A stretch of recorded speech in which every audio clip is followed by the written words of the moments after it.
Elhamdülillah ve salatu ve selamu ala Resulina Muhammed ve ala alihi ve sahbihi ecma'in. Muhterem hocalarım, muhterem kardeşlerim, hepinizi hürmet ve muhabbetlerimle selamlıyorum. Ne mutlu sizlere ki sizler oradasınız. Doğu Türkistan'da iffeti çiğnenen kardeşlerimizin hukukunu müdafaa etmek için oradasınız. Ne mutlu size ki siz orada babası katledilen, evine cinli kafir konan, zorla evlerinden alınan, yetimhanelerde adları isimleri değiştirilen, zorla Mao'nun Kızıl Kitabına göre yetiştirilen ümmetin Doğu Türkistan'da çocuklarına sahip çıkmak için oradasınız. Ama biz gelemedik. Haklarınızı helal edin. Çok başlayan bir hastalık vesaire ve hastalıktan dolayı orada olamadı. Ama bilesiniz ki her zaman Doğu Türkistan'la beraberiz. Kardeşlerimizle beraberiz. Allah'ın inayetiyle bugün batımlarının ardında gün doğumu var. Yeniden semada gök bayrakla al bayrak buluşacak Allah'ın inayetiyle. Yeniden Doğu Türkistan'a özgürlük, hürriyet gelecek Allah'ın inayetiyle.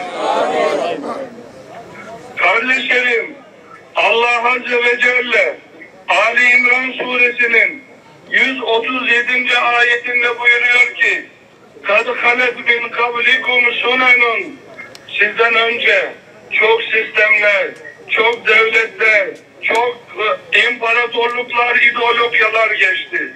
فَزِيرُوا فِي الْأَرْضِ فَانْظُرُوا كَيْفَ كَانَ عَاقِبَةُ الْمُكَذِّبِينَ Hani Roma'nın zulmünde yaşayan insanlar nasıl inliyorlar? Bu Roma yıkılmaz zannediyorlardı. Nerede Firavun? Nerede Nemrut? Roma'yı yıkan, Firavun'u denize gömen Allah Azze ve Celle Doğu Türkistan'da iffetimizi çiğneyen Çin'i elbette hak ile yeksan edecek Allah'ın inayetiyle. Kardeşlerim, devamında buyuruyor ki Rabbimiz Hâdâ beyanun linnâsi ve hudev ve mev'izatun lilmuttakîn Roma'yı yıkan Allah'ın vaadidir bu. Bu Birleşmiş Milletler'den gelmiyor. Yer ve göklerin sahibinin vaadidir bu. Allah konuşuyor Azze ve Celle. Buna inanın.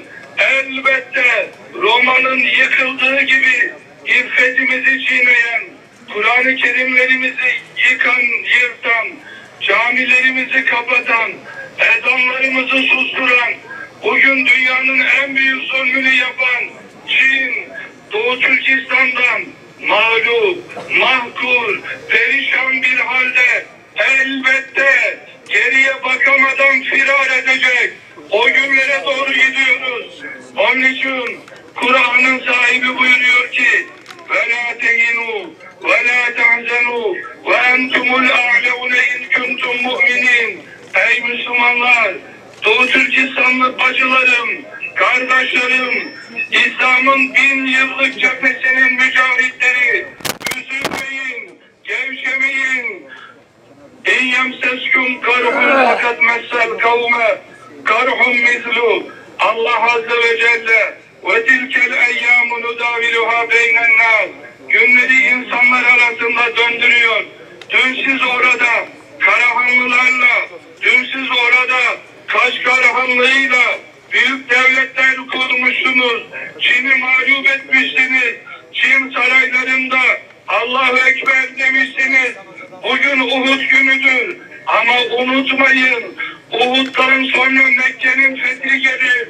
Allah Azze ve Celle Doğu Türkistan'ın 1000 yıldır yıkılmayan mücahitlerine büyük bir zafer hazırlıyor. Tekbir! Allahu Ekber! Tekbir! Allahu Ekber! Tekbir! Allahu Ekber! Kardeşlerim, neden bugün Uhud'u Doğu Türkistan yaşıyor? وَلِيَعْلَمَ اللّٰهُ الَّذ۪ينَ آمَنُوا وَيَتَّخِذَ مِنْكُمْ شُهَدَاءَ Allah Azze ve Celle yalnız başına kalan Urumçi'de, Kaşgar'da, Hotem'de, Yarkent'te ümmetin sahipsiz bıraktı.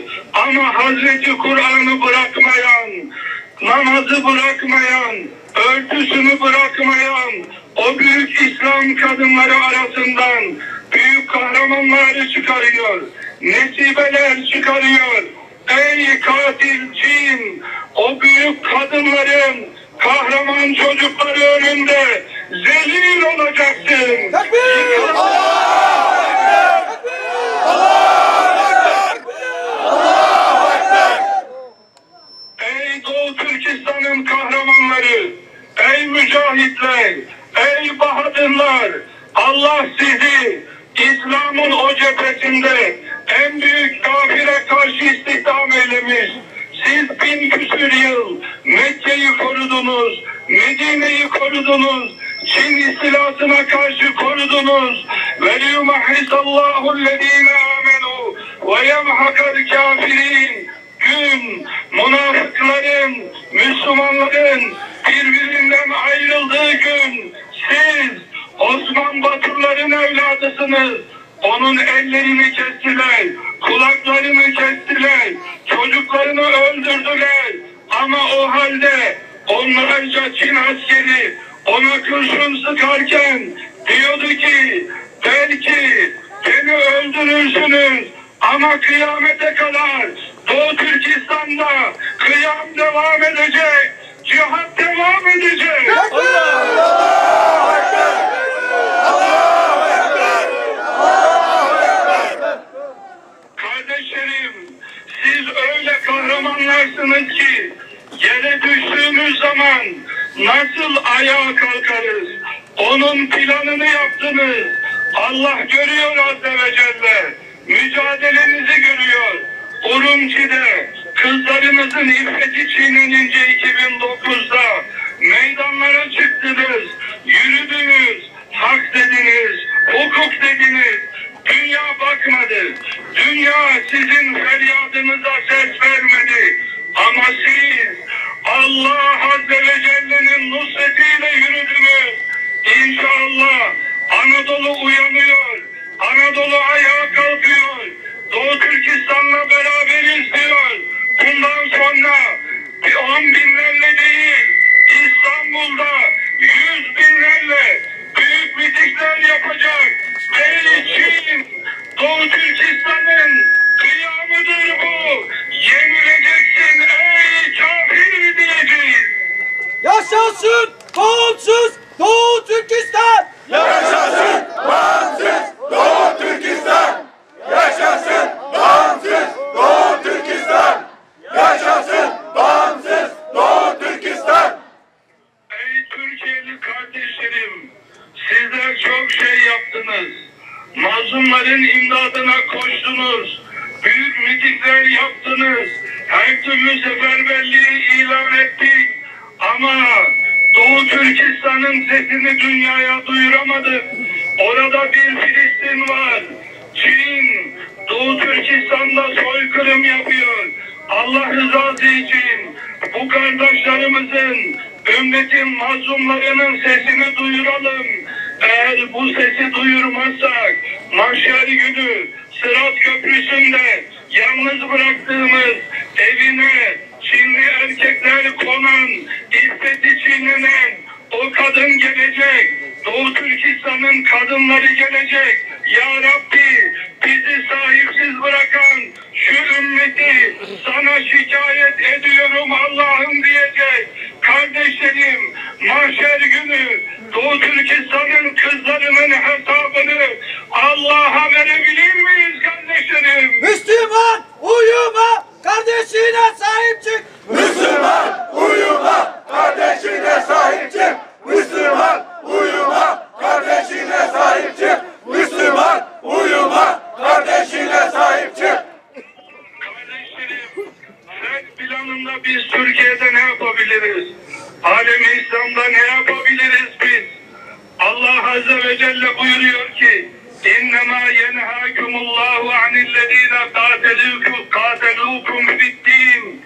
Sizinle savaşanlarla her türlü ilişkiyi kesin. savaşıyor. Kardeşlerimizi öldürüyor. Camilerimizi yıktı. Çocuklarımızı alıyor. Babalarını öldürüyor. Onlara kafir adı veriyor. Maun'un kitabına, Kızıl kitabına göre yetiştiriyor. O halde Allah rızası için şunu yapalım. Çin malı almayalım. Ey imkanı olan zenginler, sizler yeni fabrikalar kurun. Yerli malı üretin. 1 lira fazla bile olsa yerli malı al. Çin malı alma. Kardeşlerimizi alan, alın terini sömüren, onları köle gibi çalıştıran, iffetini çiğneyen, Çin'in malını Allah rızası için alma Müslüman. Kardeşim, mahşer günü Rabbim sorunca ne yaptın? İffeti çiğnenen Doğu Türkistan'ın kızları için ne yaptın diye sorunca Allah Başka mikrofon yok mu? Peki, gücüm yoksa ama Çin malını almadım. 2 lira daha fazla verdim. Yerli malı aldım de. Eğer biz bunu yaparsak, alem İslam yaparsa Çin'in ekonomisi çökecek. O zaman ümmet ayağa kalkacak. فَرَدَدْنَاهُ إِلَى أُمِّهِ كَيْ تَقَرَّ عَيْنُهَا وَلَا تَحْزَنَ وَلِتَعْلَمَ أَنَّ وَعْدَ اللّٰهِ حَقٌّ. Ey Doğu Türkistan'ın Abdülahadları, Abdüsametleri, Abdüşekürleri, babalarının adına Abdullah koydu. Hep Allah'a Azze ve Celle'ye isnat ettiği bu isimleri vererek ey oğul Çinli kafirin önünde eğilme dedi. Ey kahramanlar, elbette Mekke-i Mükerreme'den ağlayarak ayrılan Hazreti Muhammed Aleyhisselam Mekke-i Mükerreme'ye 8 yıl sonra nasıl döndüyse ey muhacirler, ey Doğu Türkistan'ın kahramanları, yeniden Doğu Türkistan'a tekbir sesleri gök bayrakla döneceksiniz Allah'ın inayetiyle. Allahu Ekber! Tekbir! Allahu Ekber! Allahu Ekber! Ey Fatih'in çocukları, şununla müsaadenizi istiyorum. Unutmayın, Doğu Türkistan ana yurdumuzdur. Unutmayalım, Doğu Türkistan alem-i İslam'ın bir parçasıdır. Gazze'dir, Arakan'dır, Kudüs'tür Doğu Türkistan. Osmanlı toprağıdır Doğu Türkistan. Kaşgar Hanlığı, Kaşgar Hanı, Yakup Han, Abdülaziz'e bir mektup yazar. Der ki, bizi de Osmanlı'nın hudutlarına kabul edin. Bir taraftan Rus kafiri vuruyor. Bir taraftan Çin kafiri vuruyor. Bizim de başımız dik olsun. Osmanlı 2 defa asker gönderdi. Paşalar gönderdi. Gemiyle silah gönderdi. Abdülaziz gönderdi. Sultan Abdülhamid Han Hazretleri Bombay üzerinden gemiyle silah gönderdi Doğu Türkistan'a. Doğu Türkistan parasının üzerinde Abdülhamid'in tuğrası var. Hutbeler onun adına okunur. Doğu Türkistan'ın Kaşgar Hanlığı'nın sancağı, Osmanlı sancağı. Ey kardeşim, Kosova ne, Konya ne, İstanbul neyse Doğu Türkistan odur. Allah rızası için Kudüs'e sahip çıktığımız, İstanbul'a sahip çıktığımız için İslam toprağında bacılarımızın iffetini çiğniyorlar. Şimdi diyelim ki ey Çin, Doğu Türkistan sahipsiz değil. Arkasında 2 milyar Müslüman var. Doğu Türkistan'la Allah Azze ve Celle var. Tekbir! Allahu Ekber! Allahu Ekber! Allahu Ekber! Türkiye uyuma soydaşına sahip çık. Türkiye uyuma, soydaşına sahip çık. Türkiye uyuma, soydaşına sahip çık. Türkiye uyuma, soydaşına sahip çık. Çok ayrılıyordum. Ulema Birliği'nde hocalarımızla defalarca görüştük. Bugün orada olacaktık. Ama dün başlayan hastalık, ateş sıtma vesaireyle bu sabah havaalanına gidemedik. Ben İstanbul'da ikamet etmiyor, Samsun'dayım. Ama Samsun'dan kardeşlerim geldiler. Onlar da oradalar. Bütün canımız, bütün varlığımızla bilin ki ey Doğu Türkistanlı mücahitleri sizinle beraberiz. Son nefesimize kadar Doğu Türkistan'ı bir iman davası olarak ölüm meleği gelene kadar savunmaya, müdafaa etmeye devam edeceğiz. Hepinizi Rabbime emanet ediyorum. Doğu Türkistan'ın hürriyet gününde gök bayrağın semasında dalgalandığı günde buluşmak üzere. Allah Azze ve Celle'ye emanet olunuz. Esselamu Aleyküm ve Rahmetullah. Allah razı olsun. Türkiye uyuma, kardeşine sahip çık. Türkiye